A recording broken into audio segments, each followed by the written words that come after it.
Bideo honetan azalera neurrien adibide bat dago.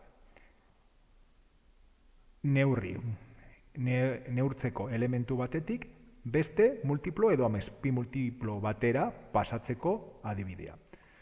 Kasu honetan, azpimultiplo batetik, desimetro kuadroetatik, metro kuadroetara pasatzeko adibidea dago. Azpimultiplo batetik handiagoa den neurrira pasatzeko zatiketa egin beharko da. Kasu honetan, hurrenez hurren dauden neurriak direnez, desimetro kuadroa eta metro kuadroa, balioa zati 100 egin beharko da.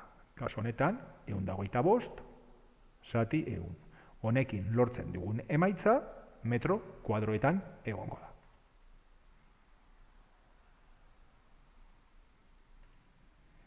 Beraz, 125 desimetro kuadro metro kuadrotan 1,25 izango da.